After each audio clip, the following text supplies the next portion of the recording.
এই কৃষ্ণ জয় রাধা মাধব, জয় শ্রীকৃষ্ণ। রাধে রাধে বন্ধুরা, নমস্কার। সুধী ভক্তবৃন্দকে রিমিস ভার্সন চ্যানেলের পক্ষ থেকে সকলকে স্বাগত জানাই। আশা করছি ঈশ্বরের আশীর্বাদে আপনারা সকলেই ভালো আছেন। আজকের এই ভিডিওর আলোচনার বিষয় হলো আমলকি একাদশীর ব্রতকথা। এই ব্রতকথা অন্তত একটিবার হলেও আজকের দিনে শ্রবণ করুন। আমলকি একাদশী 10ই মার্চ 2025 সোমবার এই দিনে পালিত হবে।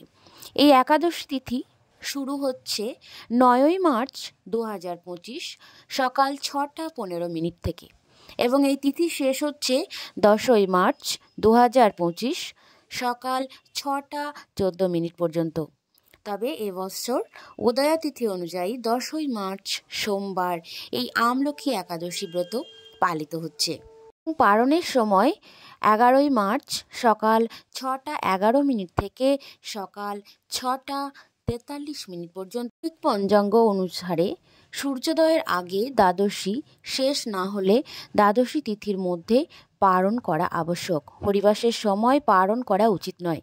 উপবাস ভাঙার আগে হরিবাস শেষ হওয়া পর্যন্ত অপেক্ষা করা উচিত এবং উপবাস ভাঙার সবচেয়ে পছন্দের সময় হলো প্রত্যাহকাল। মধ্যাহ্নের সময় উপবাস ভাঙা এড়িয়ে চলা উচিত। যদি কোনো কারণে প্রত্যাহকালের সময় উপবাস ভাঙতে না পারেন তাহলে মধ্যাহ্নের পরে এটি করা উচিত। জেনে নেব এই আমলকি একাদশীর ব্রতকথা সম্পর্কে। ফাল্গুন মাসের শুক্লপক্ষের একাদশী তিথিটি আমলকি একাদশী বা রংভরি একাদশী নামে পরিচিত।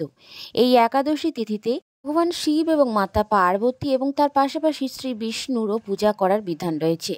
পাশাপাশি এই একাদশী ব্রতকথা পাঠ করলে শুভ ফল প্রাপ্তি লাভ করা যায়, সাথে সাথে পর জন্মেও পাবেন শুভ ফল। বিষ্ণুও খুবই খুশি হন। তাই আজকের দিনে অন্তত একটিবার হলেও এই আমলকি একাদশীর ব্রতকথা শ্রবণ করুন। যদি সম্ভব হয় অবশ্যই একটিবার হলেও পাঠ করবেন। আজ 10ই মার্চ আমলকি একাদশী বা রংভরি একাদশী। সমস্ত একাদশীর মধ্যে এই আমলকি একাদশীকে শ্রেষ্ঠ স্থান প্রদান করা হয়েছে।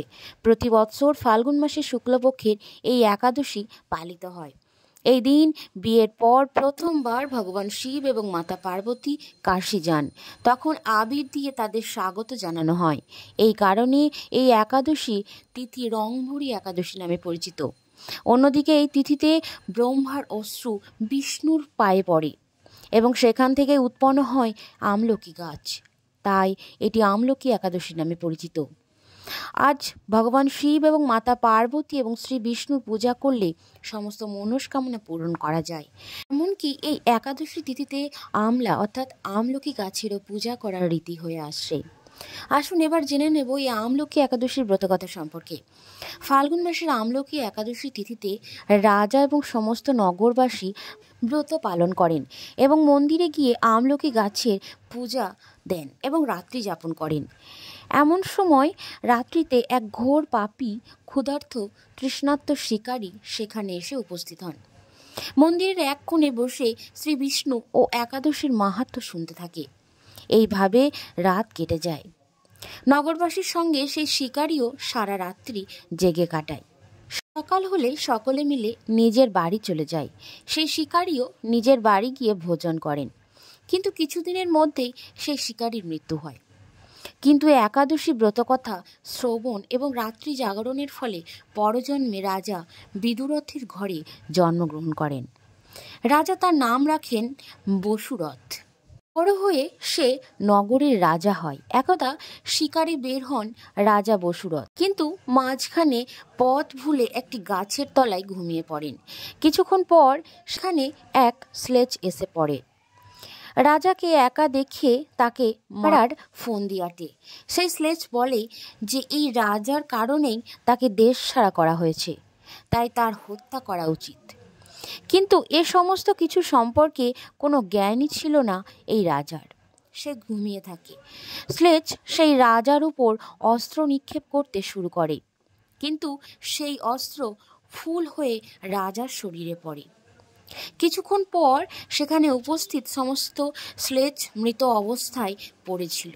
ঘুম ভাঙার পর রাজা দেখেন যে কিছু ব্যক্তি মৃত অবস্থায় মাটিতে পড়ে রয়েছে। রাজা বুঝতে পারে যে সেই ব্যক্তিরা তার হত্যার জন্যই সেখানে এসেছিল। কিন্তু কেউ তাদের বধ করে। জঙ্গলে কে তার প্রাণ রক্ষা করলো, এমনই চিন্তাভাবনা শুরু করলেন রাজা বসুরথ। তখনই আকাশ পাই যে শ্রী বিষ্ণু তার প্রাণ রক্ষা করেছে। পূর্বজন্মে আমলকি একাদশীর ব্রতকথা শোনার পূর্ণ প্রভাবের ফলেও শত্রু দ্বারা ঘিরে থাকা সত্ত্বেও সে জীবিত আছে। এরপর রাজা নিজের নগরে গিয়ে সুখ রাজকার্য করতে থাকেন। বিভিন্ন ধর্মীয় কাজও করেন তিনি, এবং তখন থেকেই ছড়িয়ে পড়ে সারা বিশ্বে এই আমলকি একাদশীর ব্রতকথা এবং মাহাত্ম্য। বন্ধুরা, এই ছিল আমলকি একাদশীর ব্রতকথা। আজকের দিনে অন্তত একটিবার হলেও এই ব্রতকথা পাঠ করুন। যদি সম্ভব না হয় অবশ্যই একটিবার হলেও শ্রবণ করুন। আশা করছি আপনাদের উপকৃত করতে পেরেছি। ভালো লাগলে বন্ধুদের সাথে শেয়ার করে নিন। দেখা হচ্ছে আপনাদের সাথে পরবর্তী ভিডিও নিয়ে। সকলে ভালো থাকুন, সুস্থ থাকুন। ধন্যবাদ সকলকে। হরে কৃষ্ণ, রাধে রাধে।